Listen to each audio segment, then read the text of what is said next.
আমি খাবো। চলুন চলুন। ছোটা ভীম না?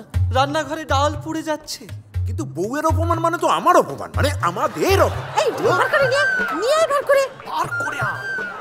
কিন্তু আপনি না গেলে ডাল সাতলাবে কে? চলুন। বাবুর্চি বলল আসুন। দেখা তো বললো বলে যাচ্ছিস, নইলে একটা হেসনে তো করে ছাড়তাম। আসুন।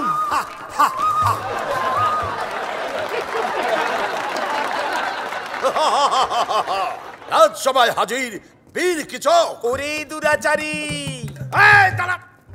আগে কথা বলতে দে। আরে সেনাপতি কিচক, মালিনী, আপনারা একটু চুপ করে দাঁড়ান তো, আমাকে বিচারটা করতে দিন।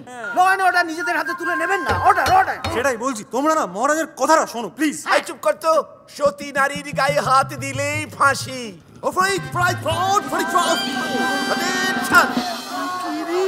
এটা কিসে? দূর ইংল্যান্ড থেকে রানীমা বলিয়াছে, দ্রৌপদী শান্ত হও।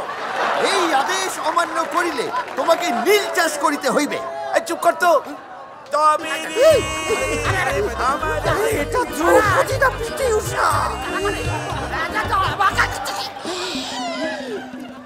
কেলেঙ্কারি। হালায় নকুলের পোশাকটা বমি কইরা নষ্ট হইয়া গেছে গিয়া। ম্যানেজ কর, ম্যানেজ কর।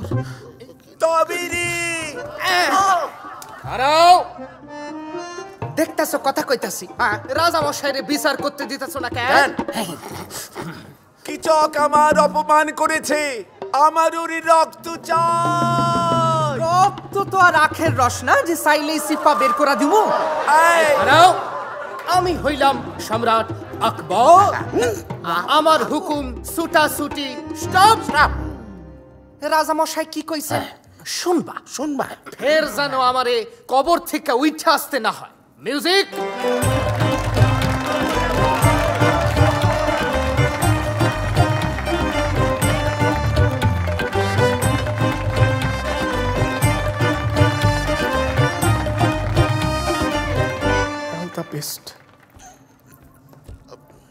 মহারাজ মহারাজ মহারাজ। বৃহন্নলা স্বামী, তুমি এসেছো। গত সপ্তাহে আমি আর আজ মালিনী।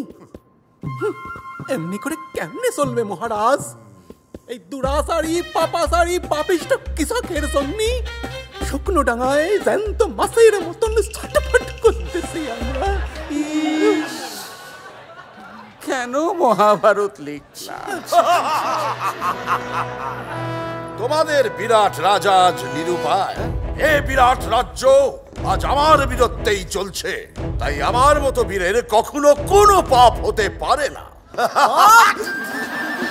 তুমি কই আছো মিস্টার কিচক? কি রে, তুইও বমি? ইয়েস। বগলা নিরুদ্দেশ, বগলা নিরুদ্দেশ, বগলা নিরুদ্দেশ, বগলা নিরুদ্দেশ, বগলা নিরুদ্দেশ।